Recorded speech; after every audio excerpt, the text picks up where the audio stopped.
जय श्री श्याम। आज हम सुनेंगे मौनी अमावस्या व्रत की कथा। पुराणों के अनुसार कांचीपुरी में एक ब्राह्मण रहता था। उसका नाम देवस्वामी था तथा उसकी पत्नी का नाम धनवती था। उसके 7 पुत्र तथा एक पुत्री थी। पुत्री का नाम गुणवती था। ब्राह्मण ने 7 पुत्रों को विवाह करके बेटी के लिए वर खोजने के लिए अपने सबसे बड़े पुत्र को भेजा। उसी दौरान किसी पंडित ने पुत्री की जन्म कुंडली देखी और बताया, सप्तपदी होते होते ये कन्या विधवा हो जाएगी।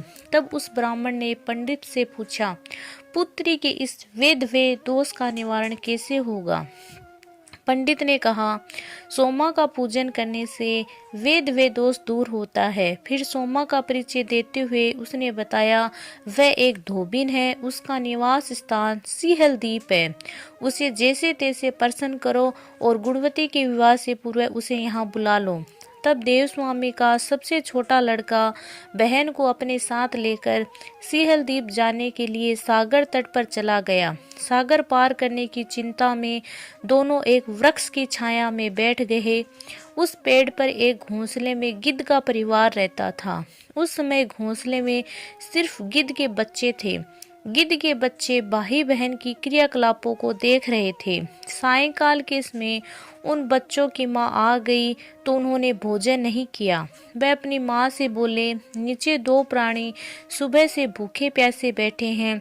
जब तक वे कुछ नहीं खा लेते तब तक हम भी कुछ नहीं खाएंगे। तब दया और ममता के वशीभूत गिद्ध माता उनके पास आई और बोली, मैंने आपकी इच्छाओं को जान लिया है।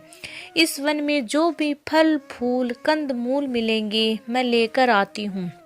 आप भोजन कर लीजिए। मैं प्रातःकाल आपको सागर पार करवाकर सिहल द्वीप की सीमा के पास पहुंचा दूंगी। वे दोनों भाई बहन माता की सहायता से सीमा के यहाँ पहुंच जाते हैं। वे नित्य प्रातः उठकर सोमा का घर झाड़ फूंच कर लीप देते थे। एक दिन सोमा ने अपनी बहुओं से पूछा, हमारे घर कौन बुहारता है और कौन लीपता पोतता है? सबने कहा, हमारे सिवाय और कौन बाहर से इस काम को करने आएगा। किंतु सोमा को उनकी बातों पर विश्वास नहीं हुआ। एक दिन उसने रहस्य जानने चाहा। वह सारी रात जागी और सब कुछ प्रत्यक्ष देखकर जान गई। सोमा का उन बहन भाई से वार्तालाप हुआ। भाई ने सोमा को बहन संबंधी सारी बातें बता दी। सोमा ने उनकी श्रम साधना तथा सेवा से प्रसन्न होकर उचित समय पर उनके घर पहुंचने का वचन देकर कन्या के वेद वे दोष निवारण का आश्वासन दे दिया। मगर भाई ने उससे अपने साथ चलने का आग्रह किया। आग्रह करने पर सोमा उनके साथ चली गई। चलते समय सोमा ने बहुओं से कहा, मेरी अनुपस्थिति में यदि किसी का देहांत हो जाए तो उसके शरीर को नष्ट मत करना, मेरा इंतजार करना। और फिर सोमा बहन भाई के साथ कांचीपुरी पहुंच गई। दूसरे दिन गुणवती के विवाह का कार्यक्रम तय हो गया। सप्तपदी होते ही उसका पति मर गया। सोमा ने तुरंत अपने संचित पुण्यों का फल गुणवती को प्रदान कर दिया। तुरंत ही उसका पति जीवित हो उठा। सोमा उन्हें आशीर्वाद देकर अपने घर चली गई। उधर गुणवती को पुण्य फल देने से सोमा के पुत्र जमाता तथा पति की मृत्यु हो गई। सोमा ने पुण्य फल संचित करने के लिए मार्ग में पीपल वृक्ष की छाया में विष्णु जी का पूजन करके 108 परिक्रमाएं की।